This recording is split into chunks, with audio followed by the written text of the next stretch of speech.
Breaking news చూస్తున్నాం. Delhi bomb blast లో సంచలనమైన విషయాలు వెలుగులోకి వచ్చాయి. ఎర్రకోట సమీపంలో అనుమానాస్పదంగా తిరిగాడు ఉగ్రవాది ఉమర్ నబీ.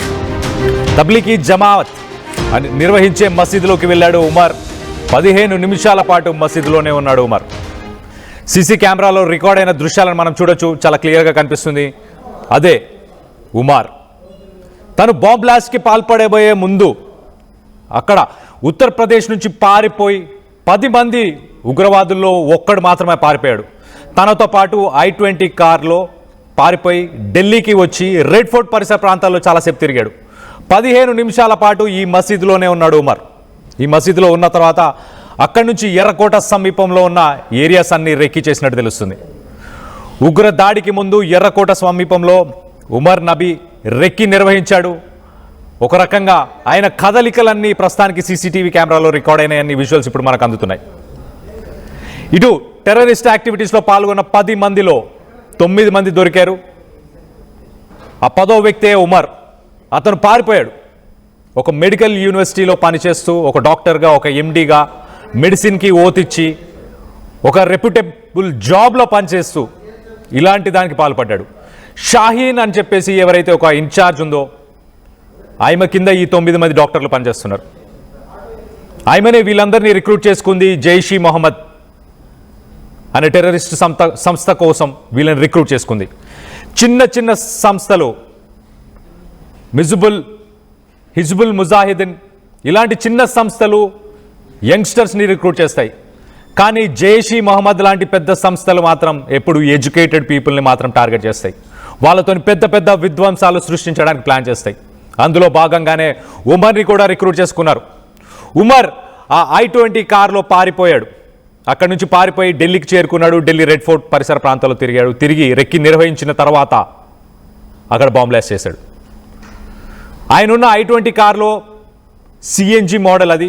దాంట్లో CNG ట్యాంక్ కూడా ఉంది. మొత్తానికి CNG వల్ల పేలిందా లేకపోతే తను చనిపోదామని డిసైడ్ చేసుకున్నాడా అన్న దానిపై ఇంకా క్లారిటీ రాలేదు. ఎందుకంటారా, చనిపోవడానికి ఒక చారిత్రాత్మకమైన ప్లేస్ని సెలెక్ట్ చేసుకుంటారు టెర్రరిస్టులు. రెడ్ ఫోర్ట్కే వెళ్ళొచ్చు, పార్లమెంట్కి వెళ్ళొచ్చు. పరిసర ప్రాంతాల్లో ఎంతోమంది VVIPs ఉన్నారు. వాళ్ళందరినీ కూడా టార్గెట్ చేయొచ్చు. కానీ వాళ్ళని టార్గెట్ చేయకుండా రెడ్ ఫోర్ట్ పరిసర ప్రాంతాల్లో ఉన్న మార్కెట్ని ఎందుకు టార్గెట్ చేశాడన్న కోణంలో ప్రస్తుతానికి పోలీసులు అయితే ఇన్వెస్టిగేషన్ చేస్తున్నారు. గమనించాల్సిన విషయం ఏంటంటే ఇటు 2 సైడ్స్ నుంచి ఇటు పాకిస్తాన్ అలాగే బంగ్లాదేశ్లో కూడా ఇప్పుడు ప్రస్తుతానికి అక్కడ గవర్నమెంట్ కూలిపోయిన తర్వాత టెర్రరిస్టు సంస్థలు చాలా సంస్థలు ఏవైతే ఉన్నాయో అవన్నీ ఇప్పుడు పవర్లోకి వచ్చే అవకాశం ఉంది. రానున్న ఎన్నికల్లో కూడా అవి పార్టిసిపేట్ చేయబోతున్నాయి. గతంలో కూడా మనం చూసాం ఇటు పాకిస్తాన్కి ఆర్మీకి సంబంధించిన అలాగే అక్కడ టెర్రరిస్ట్ గ్రూప్స్కి సంబంధించిన ఎంతోమంది లీడర్స్ బంగ్లాదేశ్కి వెళ్ళారు. ఇండియా బార్డర్ పరిసర ప్రాంతాల్లోనే మీటింగ్లు పెట్టి హిందువులను ఉద్దేశిస్తూ భారతదేశాన్ని కూడా ఉద్దేశిస్తూ సెన్సేషనల్ కామెంట్స్ చేశారు.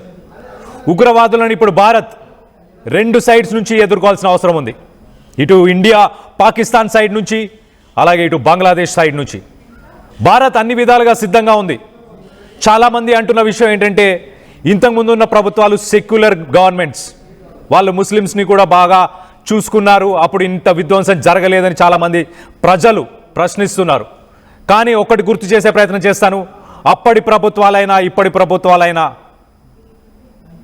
ప్రభుత్వాలతో పోల్చుకున్నా కూడా అప్పటికంటే ఇప్పుడే టెర్రరిస్ట్ యాక్టివిటీస్ తగ్గిపోయాయి. గతంలో జరిగిన అంశాలను ఒక్కసారి మీకు చెప్పే ప్రయత్నం చేస్తాను. పహల్గామ్ దాడి తర్వాత ఇటు ఆపరేషన్ సింధూర్ని పాజ్ చేసిన తర్వాత మన డిఫెన్స్ మినిస్టర్ రాజ్నాథ్ సింగ్ ఒక స్టేట్మెంట్ ఇచ్చారు. ఎటువంటి టెర్రరిస్ట్ యాక్టివిటీస్ జరిగినా it will be act of war, ఖచ్చితంగా దీన్ని వార్గా కన్సిడర్ చేస్తామని చెప్పి అన్నారు. సో భారత ప్రభుత్వం ఎలాంటి స్టెప్ తీసుకోబోతుంది, అలాగే ఈ ఢిల్లీ బ్లాస్ట్కి సంబంధించి ఇటు ఉగ్రవాద సంస్థలు ఒక టెర్రరైజ్ చేసే ప్రయత్నం చేస్తాయి. ఎన్నో నగరాల్లో కూడా బాంబులని సృష్టించి పేల్చే ప్రయత్నం కూడా చేస్తాయి. RDX అనేది దొరకడం కష్టంగా ఉంటుంది కాబట్టి RDXతో విధ్వంసం ఎక్కువ ఉండే అవకాశం ఉంటుంది కాబట్టి ఎన్నో ప్రపంచ దేశాల్లో మనం చూస్తే అమోనియం నైట్రేట్నే వాడుకుంటున్నారు. అమోనియం నైట్రేట్ని యూజ్ చేసి అది సులువుగా దొరుకుతుంది కాబట్టి దాన్ని వాడుకొని ఇటు హైదరాబాద్ లాంటి నగరాన్ని కూడా టార్గెట్ చేస్తున్నారు. హైదరాబాద్కి సంబంధించిన మొహియుద్దీన్, రాజేంద్ర నగర్కి సంబంధించిన మొహియుద్దీన్ కూడా ఒక రెసిన్ని తయారు చేయబోతున్నాడు. అతన్నే గుజరాత్కి సంబంధించిన యాంటీ టెర్రరిస్ట్ స్క్వాడ్ వాళ్ళు పట్టుకున్నారు. సో మొత్తం మీద ఆ రెసిన్ వల్ల జరిగే విధ్వంసం ఏంటంటే దాంట్లో కొన్ని కెమికల్స్తోని దాని ఒక పాయిజన్ లాగా తయారు చేసి ఆహారంలో కనుక పెట్టి ప్రజలు తినేలాగా చేస్తే కనుక ఒక్కసారిగా ఒకటేసారి ఎంతోమంది చనిపోయే ప్రమాదం ఉంది. అలాంటి దాడులకు కూడా ప్లాన్ చేస్తున్నారు ఇప్పుడు టెర్రరిస్టులు. బయో వెపన్స్ అని చెప్పుకోవచ్చు వీటిని, బయోలాజికల్ వెపన్స్, బయోటెక్నాలజికల్ వెపన్స్గా వీటిని పరిగణించవచ్చు. సో మొత్తం మీద ఢిల్లీ బాంబ్ బ్లాస్ట్ వాళ్ళ స్కెచ్ మరి మిగతా రాష్ట్రాలు మిగతా సిటీస్పై ప్లాన్ చేసే అవకాశం ఉంది. సో దీనికి సంబంధించి ఒక్కసారి మా ప్రతినిధి ఢిల్లీ నుంచి నవీన్ ఉన్నాడు. నవీన్తో కూడా మాట్లాడి లేటెస్ట్ అప్డేట్స్ కూడా తెలుసుకునే ప్రయత్నం చేద్దాం. నవీన్ చెప్పండి, ఈ పారిపోయి వచ్చిన టెర్రరిస్ట్ నబీ ఆయన ఈ మసీదులో ఏం చేశాడు? ఆ 15 నిమిషాల పాటు తను బాంబ్ బ్లాస్ట్ చేద్దామని ప్లాన్ చేశాడా? ఎవరినైనా కలిశాడా? లేటెస్ట్ అప్డేట్ ఏంటి? ఇన్వెస్టిగేషన్ లో విస్తుపోయే నిజాలు కూడా వెలుగులోకి వస్తున్నాయి. మనకున్నటువంటి సమాచారం ప్రకారం మొత్తం 32 కార్లు 32 ప్రాంతాల్లో ఈ యొక్క బ్లాస్ట్ ను కూడా చేపట్టాలని చెప్పేసి కూడా వీరు నిర్ణయం కూడా తీసుకున్నట్టు కూడా తెలుస్తుంది. ప్రస్తుతానికి ఇంట్రాగేషన్ అనేది ఇంకా కొనసాగుతుంది. అయితే కొద్దిసేపటి క్రితమే ఆల్ఫా కాలేజ్ లో మాత్రం ఒక బ్రెజా కార్ ని కూడా పోలీసులు వాటిని తీసుకోవడం జరిగింది. ప్రస్తుతం ఆ బ్రెజా కార్ లో ఆ పేరు ఎవరి పేరునే ఉందనే అంశాలపై కూడా ఇటు ఆ ఢిల్లీ పోలీసులతో పాటు ఉన్నటువంటి ఇన్వెస్టిగేషన్ టీమ్స్ కూడా ప్రస్తుతానికి సెర్చ్ ఆపరేషన్స్ కూడా చేపడుతున్నటువంటి పరిస్థితి జరుగుతుంది. అయితే బ్రెజా కార్ అనేది షాయిన్ పేరు మీద ఉన్నట్టు కూడా తెలుస్తుంది. ఎందుకంటే మొన్న రీసెంట్ గా షాయిన్ కూడా ఫరీదాబాద్ లో పోలీసులు అదుపులో కూడా తీసుకోవడం జరిగింది. ఆ బ్రెజా కార్ ఆ ఫైన్ పేరు మీద ఉన్నట్టు కూడా మనకి సమాచారం అందుతుంది. దానికి సంబంధించిన పూర్తి స్థాయిలో దానికి సమాచారం కూడా సేకరిస్తున్నటువంటి పరిస్థితి జరిగింది. అయితే ఉమర్ సంబంధించినటువంటి వ్యక్తి దాదాపు ఢిల్లీ చుట్టుపక్కల ప్రాంతాల్లో అనేక ప్రాంతాల్లో వారు రెక్కి కూడా నిర్వహించడం జరిగింది. మొదటగా ఆ కన్నట్ ప్లేస్ అంటే ఢిల్లీ హబ్ గా ఉన్నటువంటి కన్నట్ ప్లేస్ లో మొదటగా వారు రెక్కి నిర్వహించారు. అక్కడి నుంచి నేరుగా మయూర్ విహార్ కూడా వెళ్ళినట్టు కూడా సీసీ ఫుటేజ్ ఆధారంగా కూడా పోలీసులు సమాచారం కూడా సేకరించడం జరిగింది. దాని తర్వాత అక్కడి నుంచి అటు ఉమర్ వెళ్ళినట్టు కూడా ఈ సీసీ కెమెరా ద్వారా కూడా మనకి స్పష్టంగా అర్థమవుతుంది. అయితే ఆ ఎర్రకోట దగ్గర ఉన్నటువంటి ఒక మస్జిద్ లో దాదాపు 15 నిమిషాల పాటు ఆ ప్రేయర్ కూడా చేయడం జరిగింది. దాని తర్వాత వెంటనే కార్ లో దాదాపు అర్ధగంట పాటు కూర్చున్న తర్వాతనే సరిగా సాయంత్రం 6:50 ప్రాంతంలోనే ఆ కార్ ని మూవ్మెంట్ కూడా చేసుకుంటూ ఆ రెడ్ ఫోర్ట్ దగ్గరికి వచ్చారని చెప్పేసి కూడా ఇన్వెస్టిగేషన్ లో తేలినటువంటి పరిస్థితి నెలకొంది. అయితే ఉమర్ తో పాటు మిగతా 9 మంది ఉన్నారు. వారిని ఇప్పటికే పోలీసులు అదుపులో కూడా తీసుకొని ఇన్వెస్టిగేషన్ కూడా చేపట్టడం జరుగుతుంది. వీరు ఎక్కడెక్కడ ఈ బ్లాస్ట్ లకి ప్లాన్ చేయడం జరిగింది, ఎందుకు ఈ విధంగా చేపడుతున్నారనే అంశాలపై కూడా పోలీసులు పూర్తి స్థాయిలో కూడా సమాచారం సేకరిస్తున్నటువంటి ఆ పరిస్థితి నెలకొంది. ప్రస్తుతానికి షాహిన్ తో పాటు మరో 3 కీలకమైనటువంటి వ్యక్తులు ఉన్నారు. కాబట్టి వీరు ఈ అమోనియం నైట్రేట్ ఎక్కడి నుంచి తీసుకొచ్చారు, వీరికి ఫండింగ్ ఎవరు చేశారు, ఎక్కడి నుంచి డబ్బులు వచ్చాయి, వీరికి కెమికల్స్ ఎవరు ఇచ్చారనే కోణంలో కూడా పోలీసులు పూర్తి స్థాయిలో దర్యాప్తు కూడా చేపడుతున్నటువంటి పరిస్థితి. కాబట్టి మొత్తానికి ఈ బ్లాస్ట్ సంబంధించినటువంటి విషయాలు మాత్రం అనేక ప్రాంతాల్లో ఢిల్లీ అని కాకుండా ఢిల్లీ చుట్టుపక్కల ఉన్నటువంటి మెయిన్ ప్లేసెస్ లో కూడా ఎక్కువగా బ్లాస్ట్ చేపట్టాలని చెప్పేసి కూడా వీరు పక్క స్కెచ్ కూడా వేయడం జరిగింది. ఆలోపే జమ్మూ కాశ్మీర్ పోలీసులు ఇచ్చినటువంటి సమాచారంతో గుజరాత్ ఏటీఎస్ తో పాటు ఢిల్లీ పోలీసులు జాయింట్ ఆపరేషన్ చేశారు. ఆ జాయింట్ ఆపరేషన్ లో ఇందులో ఉన్నటువంటి కీలకమైనటువంటి వ్యక్తిని కూడా పోలీసులు అదుపులో తీసుకోవడం జరిగింది. దాని తర్వాత ఫరీదాబాద్ నుంచి ఉమర్ నబీ నేరుగా ఢిల్లీలోకి ఎంట్రీ కావడం జరిగింది. ఢిల్లీలో ఎంట్రీ అనేక ప్రాంతాల్లో రెక్కి నిర్వహించారు. ఆ సమయంలోనే ఈ యొక్క బ్లాస్ట్ అనేది కూడా జరిగిందని చెప్పేసి కూడా ప్రస్తుతానికి ఎన్ఐఏ సంబంధించిన టీమ్స్ కూడా ఈ యొక్క ఇంట్రాగేషన్ లో కూడా అనేక కోణాల్లో కూడా ఇంట్రాగేషన్ చేస్తున్నారు. అనేక సమాచారం కూడా సేకరించినటువంటి పరిస్థితి నెలకొంది. కాబట్టి వీరందరూ కూడా డిసెంబర్ 6వ తారీఖున టార్గెట్ చేశారు. ఆ రోజు బాబ్రీ మసీద్ సంబంధించిన యానివర్సరీ ఉంది కాబట్టి ఆ రోజు పెద్ద ఎత్తున ట్రైన్లు కూడా చేపట్టాలని చెప్పేసి కూడా పక్క ప్లాన్ తోటి కూడా వీరు వ్యూహాలు కూడా రచించినట్టు కూడా ఇన్వెస్టిగేషన్ కూడా తెలియదు. జైషే మహమ్మద్ సంబంధించినటువంటి ఆ పెద్దలు వీటి వెనకాల ఉన్నారని చెప్పేసి కూడా ప్రస్తుతానికి పోలీసుల ఇన్వెస్టిగేషన్ లో కూడా ఈ యొక్క కొంత ఊపి కూడా లాగుతున్నటువంటి పరిస్థితి నెలకొంది. Right Naveen, thanks for the latest update. మొత్తం మీద ఎర్రకోట సమయంలో అనుమానాస్పదంగా ఉమర్ నబీ చాలాసేపు రెక్కి నిర్వహించాడు.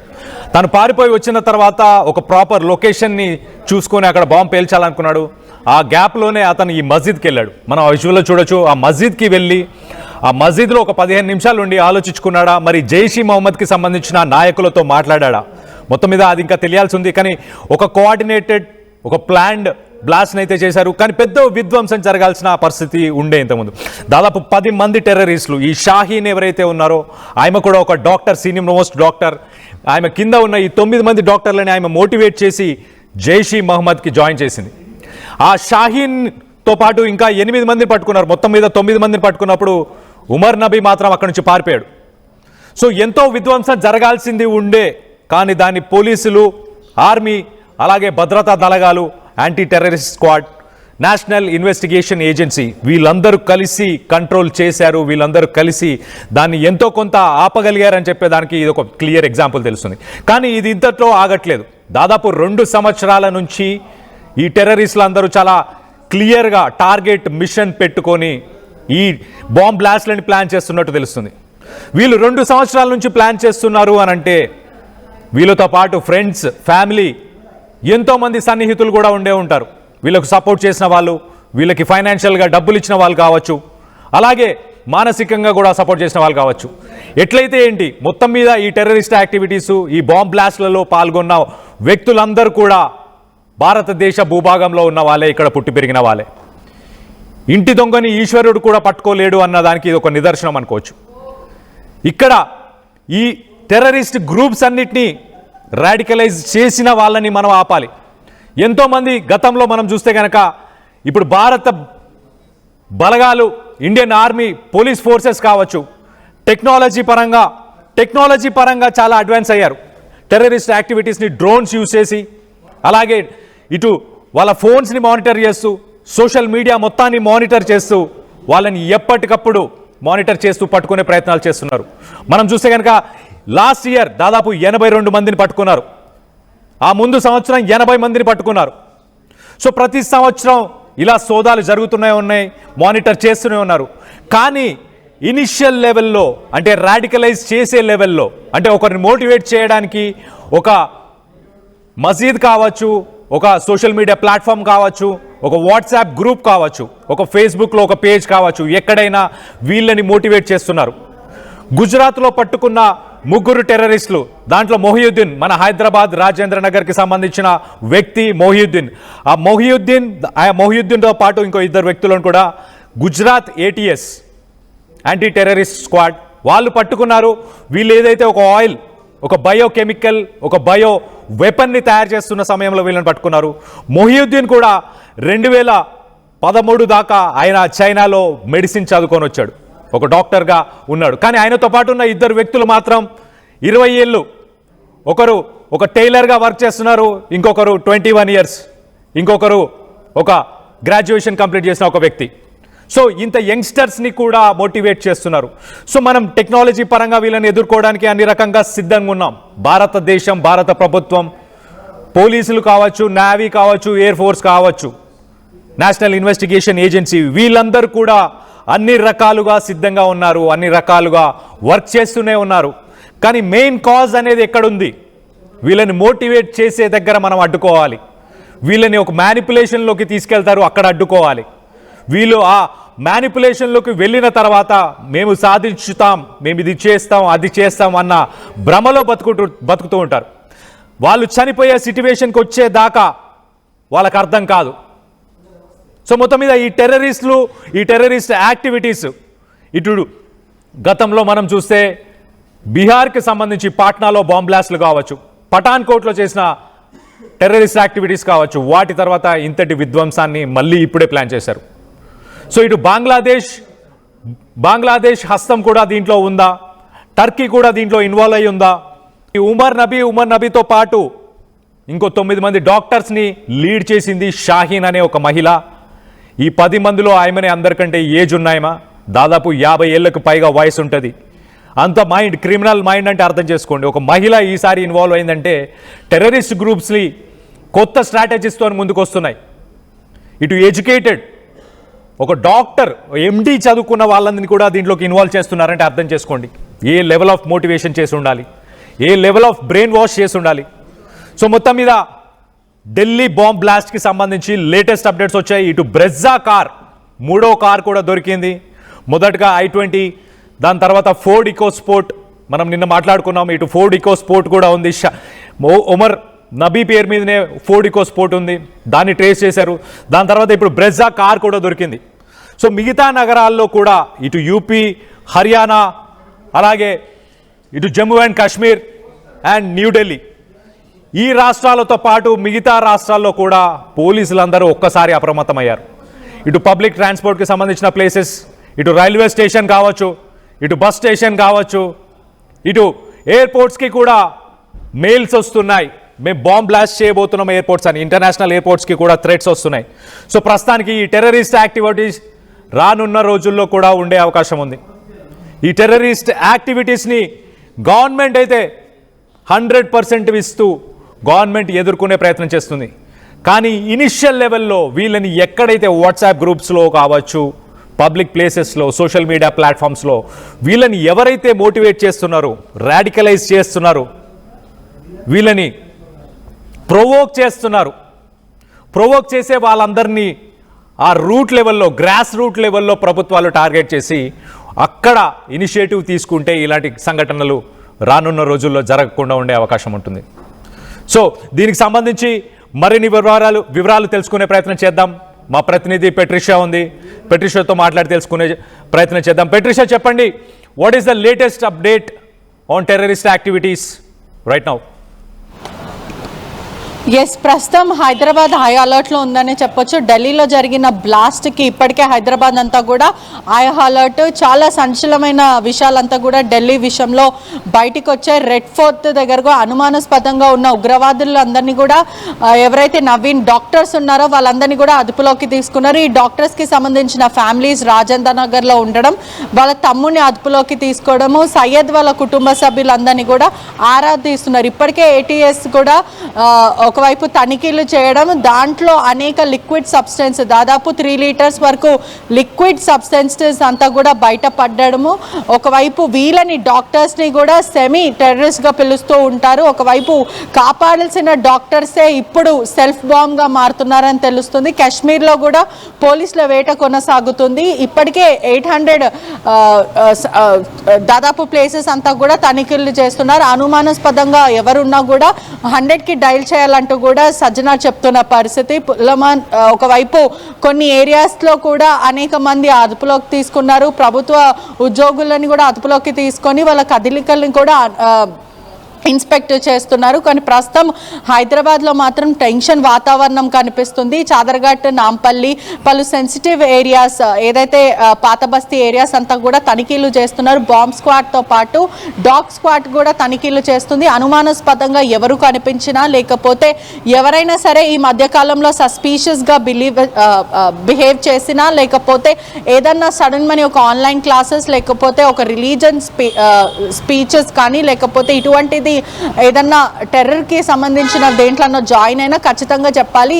వీళ్ళందరూ కూడా ఇప్పటికే అనేక స్లీపర్ సెల్స్ హైదరాబాద్లో ఉన్నట్టు కూడా గుర్తించారు. గుంటూరు ఒకవైపు యాంటీ టెర్రరిస్ట్ స్క్వాడ్ కూడా అనేక సార్లు తనిఖీలు చేసింది. గుంటూరు స్క్వాడ్ కూడా ఇక్కడ హైదరాబాద్కు వచ్చి కూడా కొన్ని ఏరియాస్లో ఉన్న కొంతమందిని కూడా అదుపులోకి తీసుకుంది. 6 డాక్టర్స్, ఏదైతే ఢిల్లీ కేసులో బయటపడ్డ 6 డాక్టర్స్తో పాటు వాళ్ళ కుటుంబ సభ్యులు, ఇంకా ఎవరెవరు ఏ టీమ్స్తో మాట్లాడుతున్నారో, అదే కాకుండా వీళ్ళకి టెర్రర్ లింక్స్ ఎక్కడి నుంచి ఉన్నాయనే విధంగా కూడా పూర్తిగా ఆరాధిస్తున్నారు. మరోవైపు కూడా అనేక విషయాలు వెలుగులోకి వస్తున్న సిచ్యువేషన్. ప్రతి దగ్గర రైల్వే స్టేషన్స్, పెద్ద పెద్ద మాల్స్తో పాటు అనేక సికింద్రాబాద్ కానీ, నాంపల్లి, మరోవైపు కాచిగూడ రైల్వే స్టేషన్స్తో పాటు బస్ స్టాండ్స్ కూడా ప్రస్తుతం అయితే తనిఖీలు చేస్తున్నారు. ఇవంతా కూడా రద్దీ ఏరియా కాబట్టి ఎక్కడెక్కడైతే జనాలు ఎక్కువ ఉంటారో అటువంటి ఏరియాస్ అంతా కూడా తనిఖీలు చేస్తున్నారు. మొత్తం మీద హైదరాబాద్ అంతా కూడా చాలా హై అలర్ట్లో ఉంది. మరోవైపు ఏదైతే లిక్విడ్ సబ్స్టెన్సెస్ దాదాపు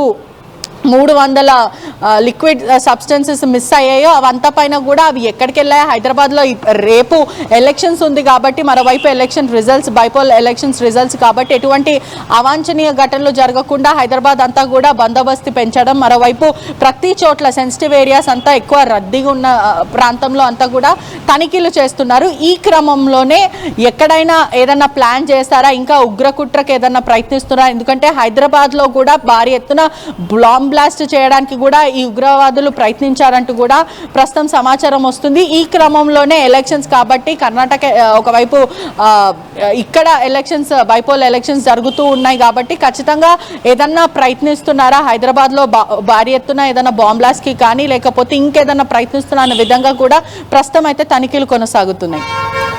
right పెట్రిషా, thanks for the latest update. ఇటు హైదరాబాద్కి సంబంధించిన టెర్రరిస్ట్ మొహియుద్దీన్ బ్రదర్ ఫరూకీ, అతను ఒక చార్మినార్కి సంబంధించిన ఒక మద్రాసాలో మౌలానాగా పనిచేస్తున్నాడు. మనం నిన్న మొన్న చూస్తే కనుక ఆయన మీడియాతో కూడా మాట్లాడాడు. మా బ్రదర్కి ఎటువంటి సమాచారం లేదు, అతన్ని ఇందులో ఇరికిస్తున్నారు అని చెప్పుకొచ్చాడు. కానీ వాస్తవానికి క్యాస్టర్ ఆయిల్, గుజరాత్లో ఏటీఎస్ యాంటీ టెర్రరిస్ట్ స్క్వాడ్కి దొరికిన క్యాస్టర్ ఆయిల్తోని వీళ్ళు బయో వెపన్ని తయారు చేద్దామని ప్లాన్ చేశారు. సో వీళ్ళు అదే బిజినెస్లో ముందు నుంచి కూడా ఉన్నారు అని చెప్పేసి ఇటు ఫరూకీ కూడా ధృవీకరించాడు. ఆ బిజినెస్లోనే, ఆయిల్ బిజినెస్లోనే ఉన్నారు. ఆ ఆయిల్ని డాక్టర్ చదువుకున్న మొహియుద్దీన్ అలాగే మిగతా ఇద్దరు మెంబర్స్ గుజరాత్లో దొరికిన వాళ్ళు వీళ్ళందరూ కూడా ప్లాన్ చేశారు. అండ్ మీ అందరికీ చెప్పేది ఏంటంటే ఢిల్లీ లాంటి ప్లేసెస్లో జరిగాయి ఇన్సిడెంట్స్, హైదరాబాద్కి ఏం ఇష్యూ లేదు కదా అనుకుంటున్నారేమో. గత 1-2 మంత్స్ కనుక మనం వెనకకి తిరిగి చూస్తే యాంటీ టెర్రరిస్ట్ స్క్వాడ్, ఇటు ఆంధ్రాకు సంబంధించిన యాంటీ టెర్రరిస్ట్ స్క్వాడ్ కావచ్చు, తెలంగాణకు సంబంధించిన యాంటీ టెర్రరిస్ట్ స్క్వాడ్ కావచ్చు, ఇక్కడ కర్నూలులో, కడప, గుంటూరు, అలాగే శ్రీకాకుళం, విజయనగరం అలాంటి ప్లేసెస్లో కూడా ఉగ్రవాద సంస్థలతో కనెక్షన్స్ ఉన్న వాళ్ళందరూ కూడా రిమాండ్లోకి తీసుకున్నారు, అరెస్ట్ చేశారు. సో యాక్టివిటీస్ 2 సంవత్సరాల నుంచి జరుగుతున్నాయి కాబట్టి ఎలాంటి ప్లానింగ్స్ చేశారు, ఎక్కడ ప్లాన్ చేశారు అనేది మనకు తెలియదు. సో ప్రజలందరూ అప్రమత్తంగా ఉండాలి. దయచేసి don't take this thing lightly on your heart please. మీ పరిసర ప్రాంతాల్లో ఎటువంటి సస్పిషియస్ యాక్టివిటీస్ ఉన్నా, ఇంకేది ఉన్నా కూడా దయచేసి పోలీసులని వెంటనే సంప్రదించండి. అలాగే టెర్రరిస్ట్ యాక్టివిటీస్ ఎక్కడైనా ఉండొచ్చు. సో మొహియుద్దీన్ మనం ఆ ఇమేజెస్లో చూడొచ్చు. రైట్ సైడ్ విజువల్లో మాట్లాడుతున్నది ఫరూకీ. హైదరాబాద్ రాజేంద్ర నగర్లో ఎవరైతే టెర్రరిస్ట్ని పట్టుకున్నారన్నానో అతని పేరు అహ్మద్ మొహియుద్దీన్ వాళ్ళ బ్రదరే. ఇప్పుడు ఆర్టీవీతో ఎక్స్క్లూజివ్గా నిన్న మాట్లాడాడు. ఆర్టీవీతో మాట్లాడిన ఫరూకీ ఏం చెప్తున్నాడో ఒకసారి ఆయన మాటల్లోనే వినే ప్రయత్నం చేద్దాం. सही में भाई की ही बात थी वो. मेरे को सैटरडे के दिन ATS से 10:45 पे ऐसा कॉल आया, आपके बड़े भाई का नाम क्या है बोल के. मैं बोला डॉक्टर सैयद अहमद मोहिउद्दीन बोले. तो वो बोले बराबर आपके भाई हमारे रिमांड में हैं, आप बात करना चाहेंगे क्या बोले. तो मैं बोला हाँ, आजकल फ्रॉड कॉल्स बहुत आ रहे हैं ऐसे डिजिटल फ्रॉड के. तो मैं बोला बिल्कुल बात करूँगा.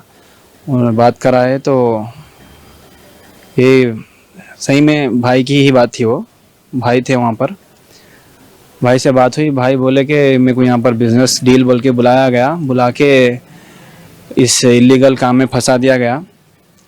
और जो भी प्रोडक्ट मंगाए, मैं प्रोडक्ट ले करके आने के बाद मेरे को अमाउंट देते बोल के, अमाउंट वो लोग नहीं दिए बोल के, बैग में कुछ पैक्स रख के सामान दिए. मैं बोला अमाउंट कहाँ है, पैसे कहाँ हैं. तो ये पैक में अमाउंट है बोल के बोले. अच्छा ठीक है बोल के मैं लेके निकला. लेकिन कुछ दूर जाने के बाद पुलिस की टीम आई, मेरे को रोकी और चेकिंग करना है बोल के बोली. चेकिंग करने में बैग में पैक्स फाड़ के देखे तो उसमें अमाउंट नहीं था. अमाउंट के जगह पे ये इलीगल सामान वगैरह, पिस्तौल वगैरह रखे हुए थे.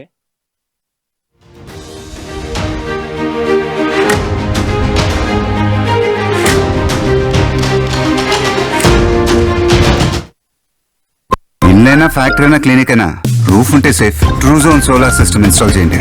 బిల్తో పాటు బీపీ తగ్గించండి. నువ్వు సూపర్ స్టార్ అయ్యా. Truzon solar power, super power. చరిత్ర సృష్టించినోడు ఇప్పుడు ఆ చరిత్రని తిరగరాయబోతున్నాడు. అబద్ధాల గోడల్ని బద్దలు కొట్టి నిజాలను రాగా మీ ముందుంచబోతున్నాడు. నిజమైన వార్తల కోసం వెంటనే డౌన్లోడ్ చేసుకోండి రా యాప్ని.